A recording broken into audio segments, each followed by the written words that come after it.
आप सभी दर्शकों का एक बार फिर से स्वागत है। कहानी कुर्सी की आप देख रहे हैं और ब्रेक पर जाने से पहले हमने बात की थी पश्चिम बंगाल की। शपथ ग्रहण के बाद एक हफ्ते के अंदर अंदर पश्चिम बंगाल में कौन कौन से बड़े फैसले हुए। असम में भी मुख्यमंत्री हिमंता बिस्वा शर्मा ने सरकार का एजेंडा क्लियर कर दिया है। हिमंता 2.0 में सबसे बड़ा फैसला और पहला फैसला यूसीसी को लेकर किया गया। उत्तराखंड और गुजरात के बाद अब असम में भी यूसीसी लागू होने वाला है और इसके लिए 25 मई से असम विधानसभा का विशेष सत्र भी बुलाया गया है। 26 मई को असम विधानसभा में यूसीसी बिल पेश किया जाएगा, यानी असम में एक समान कानून लागू होगा, चाहे वो किसी भी धर्म का व्यक्ति क्यों ना हो। बहु विवाह पर रोक लगेगी, शादी और तलाक के रजिस्ट्रेशन को भी कराना जरूरी होगा, महिलाओं को भी संपत्ति में अधिकार मिलेगा। और इसे लेकर हिमंता बिस्वा शर्मा ने क्या कहा था वो आपके सामने रखते हैं। तो हिमंता बिस्वा शर्मा का बयान आपके सामने रखूं इससे पहले समीर जी, ये वो बातें हैं जो हिमंता ने अपने चुनावी मैनिफेस्टो में कही, ये वो बातें हैं जो शुभेंदु अधिकारी ने कही, ये वो बातें हैं जो भारतीय जनता पार्टी शुरुआत से करना चाहती थी, केंद्र में नहीं कर पा रही है तो राज्यों के रास्ते वो लेकर आ रही है। तो असम में यूसीसी निश्चित रूप से लगता है भारतीय जनता पार्टी ने इसकी शुरुआत कर दी थी। उत्तराखंड और गोवा में तो यूसीसी लागू हो गया था, उसके बाद तमाम भारतीय जनता पार्टी के राज्य सरकारों, अमित शाह जी ने कहा भी था कि जहां जहां भारतीय जनता पार्टी की सरकारें हैं वहां पर स्टेट में यूनिफॉर्म सिविल कोड लागू होगा। और आसाम में जब भारतीय जनता पार्टी ने अपना संकल्प पत्र जारी किया था और उसके बाद जब पत्रकारों को संबोधित हेमंत बिस्वा शर्मा कर रहे थे तो उन्होंने बहुत स्पष्ट कहा था कि भाई हमारी सरकार बनने जा रही है और हम यूनिफॉर्म सिविल कोड पहली कैबिनेट पर लेकर आएंगे। और मुझे लगता है कि उन्होंने उस बात की घोषणा कर दी है कि यूनिफॉर्म सिविल कोड लेकर आएंगे। घुसपैठियों को लेकर जिस तरीके से अमित शाह जी ने कहा था कि आसाम में चुनाव प्रचार के दौरान और बंगाल के अंदर प्रचार के दौरान अमित शाह जी ने दोनों जगह जिक्र किया था कि घुसपैठियों को चुन चुन कर बाहर किया जाएगा, क्योंकि आसाम में हमारी सरकार बनने आ रही है और बंगाल में हम सरकार बनाएंगे तो कोई घुसपैठा नहीं बचेगा।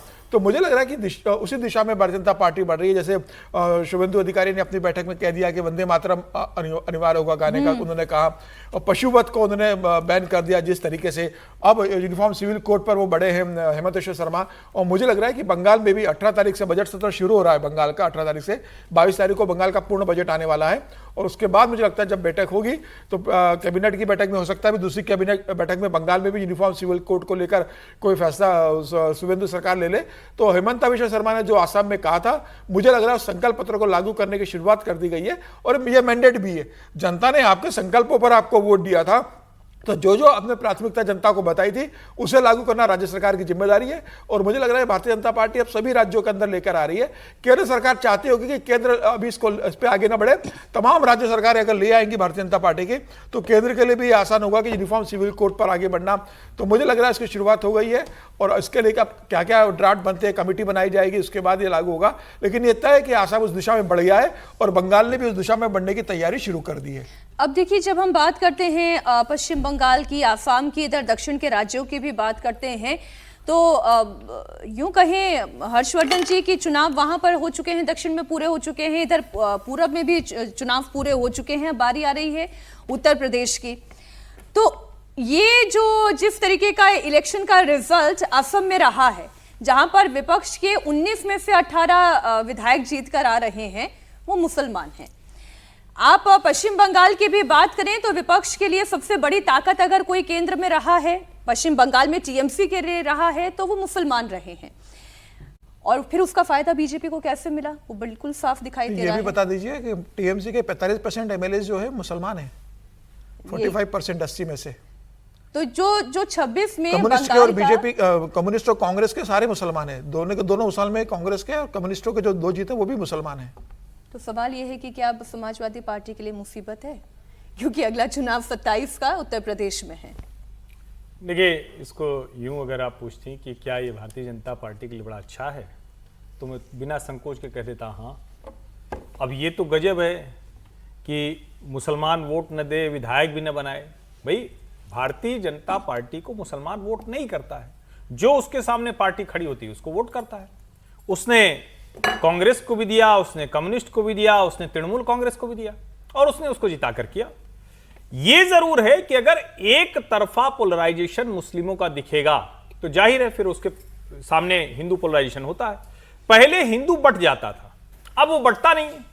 अगर मुस्लिम पोलराइजेशन पर ही पार्टियां जो काम कर रही हैं, उन्हीं की राजनीति से जो सत्ता में आती रही है और उनको लगता है कि हिंदू टुकड़ों टुकड़ों में बटेगा और हमारा मुसलमान के साथ एक बड़ा हिस्सा कटकर आ जाएगा, उनके लिए वो चिंता की बात ये है। यूसीसी किसके पोलराइजेशन के लिए है? नहीं, यूसीसी किसी के पोलराइजेशन के नहीं है। मैं इस पे बिल्कुल असहमत हूं, पूरी तरह से असहमत हूं। इस देश में ये बड़ी विडंबना है कि यूसीसी की बात करते हैं उसको पोलराइजेशन के लिए। यूसीसी इस देश का वो कानून है जिसको जवाहरलाल नेहरू को लेकर आना चाहिए था।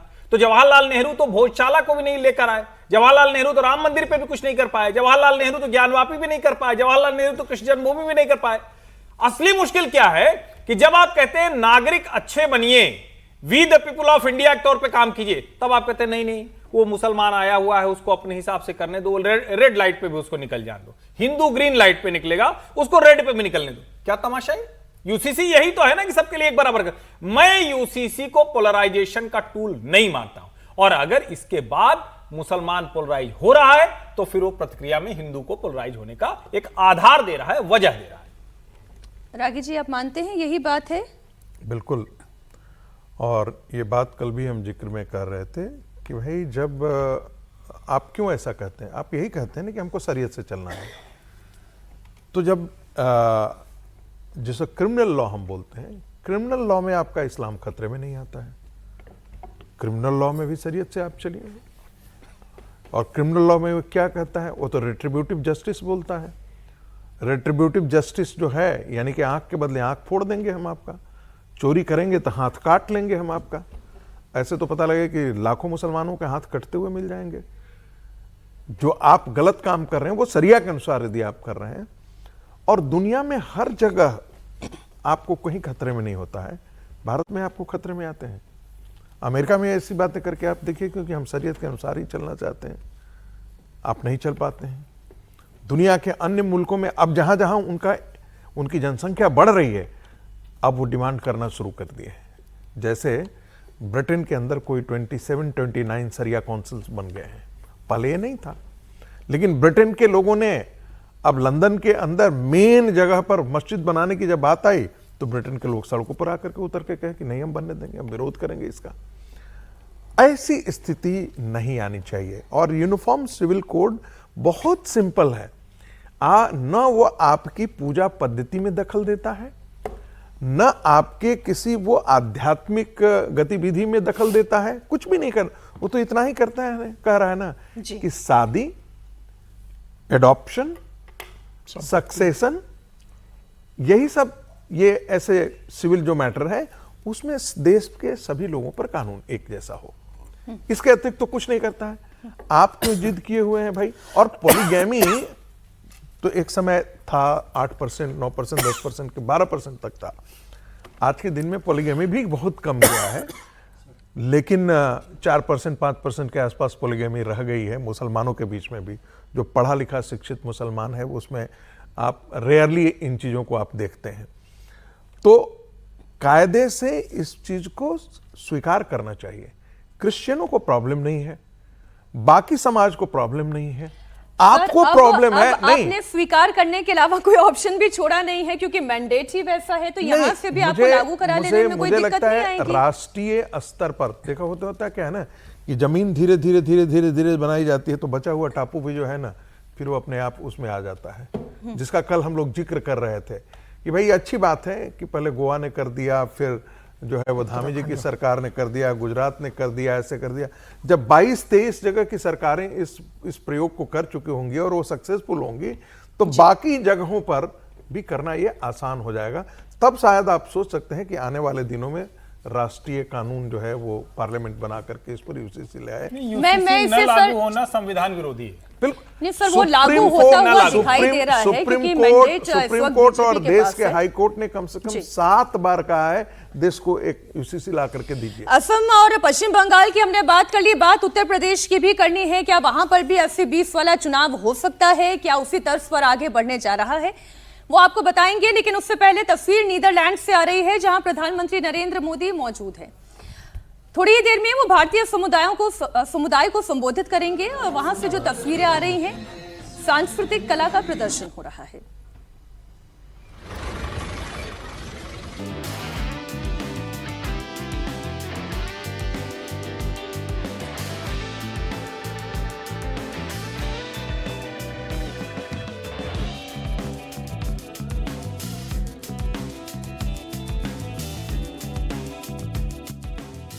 प्रधानमंत्री नरेंद्र मोदी यूएई की एक शानदार यात्रा करने के बाद नीदरलैंड्स पहुंच गए हैं और वहां पर उनका स्वागत हो रहा है, सत्कार हो रहा है।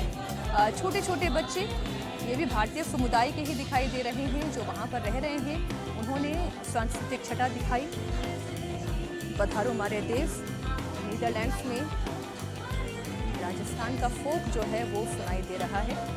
अब प्रधानमंत्री नरेंद्र मोदी यहां से अपने संबोधन में क्या बातें कहते हैं उस पर हमारी नजर रहेगी। जैसे ही प्रधानमंत्री अपना संबोधन देंगे हम आपको दोबारा लिए चलेंगे नीदरलैंड्स। लेकिन बात उत्तर प्रदेश की होगी, बात योगी आदित्यनाथ की होगी। 26वें बंगाल फतेह ने बीजेपी को नई ऊर्जा दी है। हिंदुत्व वाले फॉर्मूले ने बंगाल में पहली बार बीजेपी का परचम लहराया है। जाहिर है अगले साल उत्तर प्रदेश में भी यही फॉर्मूला काम करने वाला है। वैसे यूपी तो 80-20 वाली सियासत का केंद्र बिंदु भी रहा है। योगी आदित्यनाथ ने एक बार फिर इसके संकेत भी दिए। हालांकि उन्होंने 80-20 वाली बात तो खुल के नहीं कही, लेकिन उनके बयानों से तो साफ है कि लड़ाई इसी पैटर्न पर होगी। 27 में अखिलेश सत्ता में वापसी के लिए पीडीए का नारा बुलंद कर रहे हैं, जातियों की बात कर रहे हैं। योगी जात पात से हटकर धर्म की ध्वजा लहराने की बात कर रहे हैं। उन्होंने कहा है कि अब वो दौर गया जब कब्रिस्तान की बाउंड्री वॉल पर सरकारी पैसा लगता था। ये बीजेपी की सरकार है जो मंदिरों का कायाकल्प करती है। आप सुने उन्होंने क्या कहा। आज आप देख रहे होंगे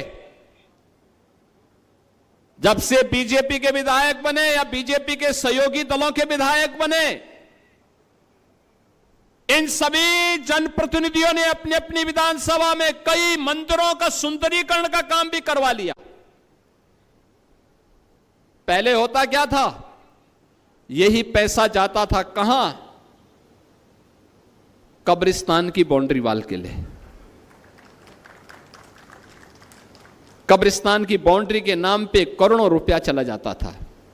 आज वही पैसा, हमने कहा पहले मंदिर में लोग जाते हैं, मंदिरों की सुंदरीकरण के कार्य में पैसा लगना चाहिए। तो योगी ने 27 की पिच तैयार कर दी है। उन्होंने कहा है कि विकास की रफ्तार यूं ही बनी रहनी चाहिए, इसके लिए आपका वोट भी सही जगह पड़ना चाहिए।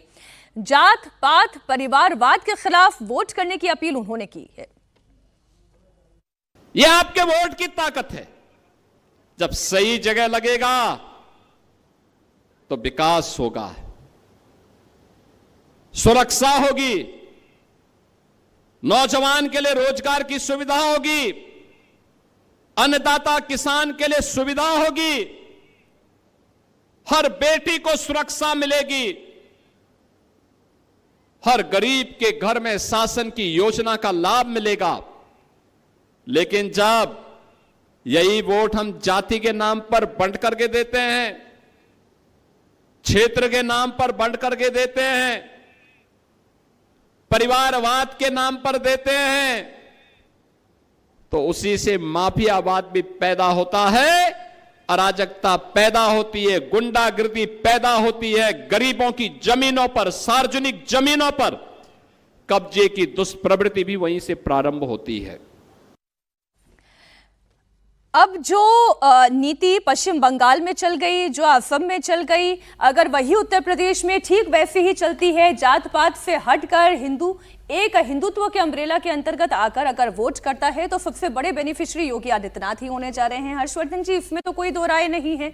अगर वही पैटर्न यहां दोहराया जाता है तो वो आंकड़ा 300 प्लस का भी हो सकता है, और ऐसा भी नहीं कि इससे पहले बीजेपी ने हासिल नहीं किया है।